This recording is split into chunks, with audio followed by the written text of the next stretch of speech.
Sagutin po natin yung isa sa mga nag-comment sa atin sa isang video natin. So, doon sa isang video kasi natin, na-suggest ko kasi na kung may sarili kang property, maganda na isanla mo to. Para nang sa ganon, yung mapapagsanlaan mo, ibibili mo uli ng panibagong property, ng bahay at lupa, at lalagyan mo ngayon ng gym business para yung negosyo na yon, yun yung magbabayad ng utang mo. Kumbaga, matatapos mo tong bayaran na tong utang mo na to nang hindi ka naglalabas galing sa sarili mong bulsa. Gandang araw po, ako po si RP ng Gym TV po. So, basahin natin kung ano yung sabi ng isa sa mga nag-comment sa atin. So, sabi kasi ni Chill Channel, huwag nyo na po i-collateral ang bahay nyo para pang negosyo. Ibenta nyo na lang po para kumita kayo, then just buy a new property and magtayo kayo ng business. The extra money, yan ang savings mo para pag sinanla mo ang bahay mo, hindi mo mababayaran, marerematayan ng bangko at financial institution, lugi ka. Tama naman si Chill Channel na pag hindi mo nabayaran, yung property na yan, mas maiilit yan talaga ng bangko. Pero ito kayo, ipapaliwanag ko sa inyo bakit calculated risk yung sinasabi ko. So, ang proposal ko kasi, which is yun yung ginagawa ko ngayon, no? So, meron ako isang property na inutang sa bangko to. Tapos, nung matapos kong bayaran tong property na to, umutang uli ako sa bangko. So, kung magkano yung halaga ngayon nung property ko, yun yung inutang ko para makabili ng panibagong property. So, doon sa nabili kong bagong property, lalagyan ko ngayon ng negosyo at yung negosyo naman na yun ang magbabayad doon sa utang ko, doon sa unang property na napunta sa akin. Ngayon, papaliwanag yun. So, may dalawa kang property ngayon. Yung unang property, ito yung bayad mo na. Okay, sa'yo na to. 100%, wala ka ng utang. Isasanla mo tong property na to. Pero yung pinagsanlaan mo nito, huwag mong gagastusin kung hindi pambili rin na panibagong property. Okay, doon sa pangalawang property na bibilhin mo, lalagay mo ng negosyo. Okay, it's up to you. Sa akin kasi, gym business ang ilalagay ko. Bakit? Kasi yung gym business na yon, hindi kakain kasi ng oras ko yon. Pwede kasi may ginagawa pa akong ibang mga bagay, meron pa akong pinagkakakitaan na ibang bagay, bukod doon, hindi ako nakatali. Diba? So ngayon, yung kikitain ng gym business na yon, yun yung magbabayad doon sa property na yon ng utang niya. Okay. Worst case scenario, pwedeng kulang yung pera na pambayad mo. Yung kinita ng gym, worst case, kulang yung pera eh. Di abono ka ng konti. Abono. Pero yung abono mo kasi, hindi abono yon sa renta. Hindi ka lugi. Bakit? Abono yon sa equity. Abono yon doon sa utang mo sa bangko kasi habang nagbabayad ka sa bangko, paliit ng paliit yung utang mo. Diba? So, hindi mabigat kasi at least hindi 100% ng pambayad sa utang sa bangko sa iyo galing. Kasi kalimitan, majority talaga ng umuutang sa bangko na bumili ng property, majority sa kanila, nanggagaling yung pambayad na yon doon sa sariling bulsa ng umutang. Pero ngayon kasi, yung gagawin mo, yung utangin mong property, kumikita ngayon. Yung binili mong sumunod na property, kumikita ngayon yun. So, tumutulong siya sa iyo ngayon magbayad. Diba? Okay. So, ngayon, balikan natin yung sinabi ni Sir Chill. Kasi babalikan ko ulit yung topic natin na yun. So, sabi niya, wag daw isanla, ibenta mo. Okay.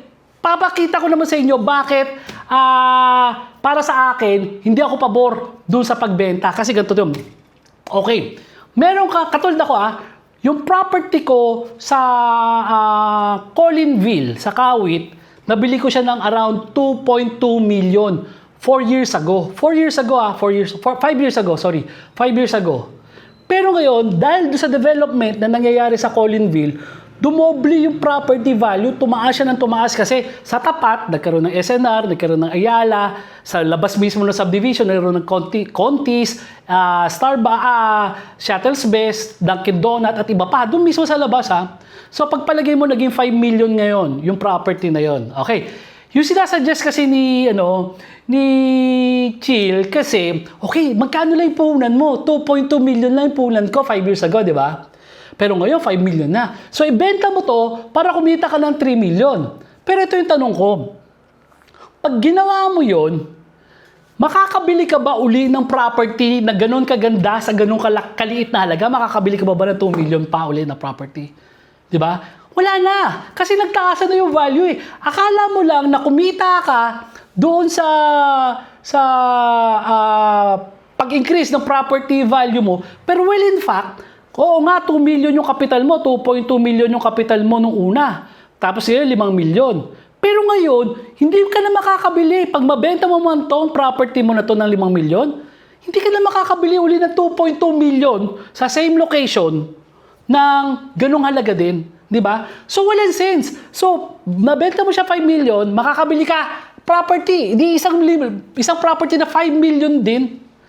Di ganun din, bumili ka, nawalan ka na isang property, bumili ka, nagkaroon ka na isang property. So, ganun din. So, kasi, bakit hindi isang lamo lang? Okay? So, marami sa inyo kasi dyan na mag-iisip pa paano kung mailit. Tama yan. Valid na concern yan. Paano kung maiilit? Pero ipapaliwanag ko sa inyo yung calculated risk na natutunan ko. Okay, mabalik tayo doon sa sitwasyon ko. So, yung property ko na halagang 4.8 million na ngayon, sinanla ko siya ng 4.8 million sa bangko. Mas mababa ng konti, actually 4.8 ang pinautang sa akin ng bangko, mas malamang to, mas mataas ng konti yung value ng property, let's say 5 million. Tapos pinautang ako 4.8. Pero yung 4.8 na yun, ginastos ko to para makapagpatayo naman ako ng sarili kong Airbnb. Okay? So ngayon, pero itong property, ewan ko kung mapapakita na natin kasi gusto ko mapakita to pagkatapos na. Patapos na kasi this month.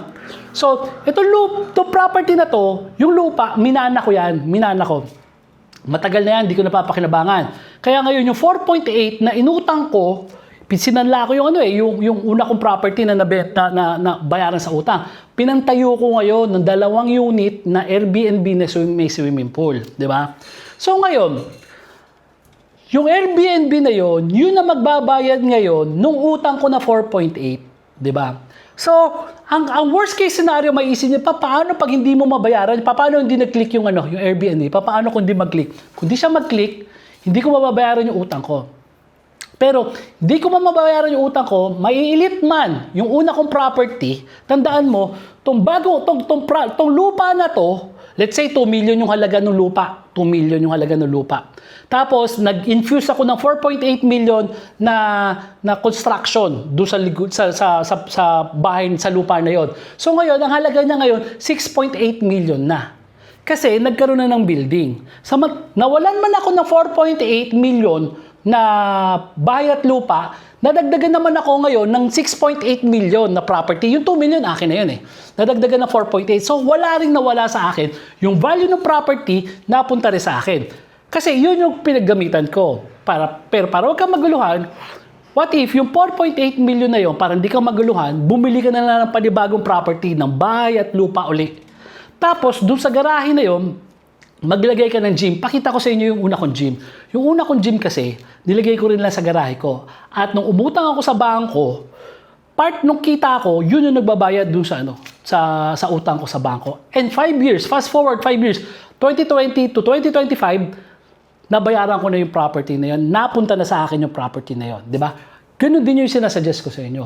Yung mapapagsanlaan ng property nyo mo, ibili mo lang din ng property. Okay. So ngayon ang tanong, what if mailit to, meron ka pa rin isang property, yung bago mong property na may gym, sa'yo pa rin yun, na halaga nung una mong property. Yun yung worst case scenario. Yung worst case scenario na yun is, umutang ka, tapos, bumili ka ng property, tapos sa susunod, yung unang-unang buwan, hindi ka na kagad nakabayad. As in, yung unang buwan, wala ka na naibayad. So, ilit yung property. Diba? Pero ito yun. What if, after isang taon, after 2 years, kunyari 5 years to pay, after 1 year, 2 years, ng pagbabayad mo, nakabayad ka 2 years, hindi mo na kayang ituloy. Maiilit yung unang mong property, opo, maiilit. Pero kagandahan ngayon ito, meron nang tinatawag na equity. Kasi may nahulog ka na 1 taon, 2 taon nabawasan na yung utang mo doon. Ngayon, pwede mo tong ipasalo. Diba? So, pwede yung utang mo, iba na lang ang magko-continue. Pwede mo pa rin naman ibenta kasi yan. Kaso, yung makakabili niyan, iso-shoulder niya ngayon yung liability. Yung utang mo, siya magtutuloy ng bayad. Pwede po yun. So, Yun yung susunod na senaryo na after 1 year, 2 years, 3 years sa pagbabayad, di mo na kinaya, pwede mo pa ipasalo. May matatanggap ka pa rin pera. So, hindi ka pa rin lugi. Kasi, meron ka isang property na ibinili mo ng panibagong property. Meron kang inutang doon sa dati mong property pero pinambili mo ng bago. Pero doon sa bagong property na nakuha mo, meron ka pa nakuhang pera galing doon sa pasalo. Diba?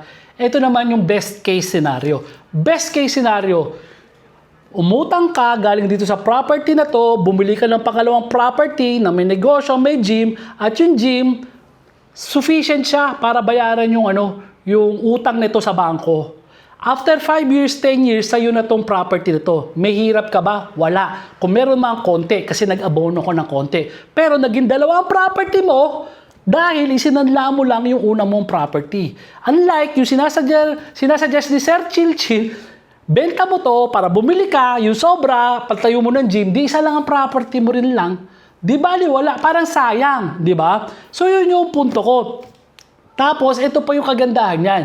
Pwede mong ulit-ulitin yung cycle. Dalawa na yung nabayaran mo, dalawa na yung bayad, utang ka ulit dalawa. Di ba? Tapos, bili ka ulit ng dalawa. Yun yung leverage naman na sinasabi ko na ginagawa ko ngayon. Mas madali na siyang mapalago kapag meron ka ng sarili mong property. So yun yung sinasabi ko, bakit sa opinion ko, mas maganda pa rin na isanla mo lang yung property rather than ibenta mo. Sana po may natutunan kayo at kung may opinion kayo, willing na willing ako sagutin niya na maayos dyan sa comment section. Ako po si RP ng Jim Tipo Ganara po.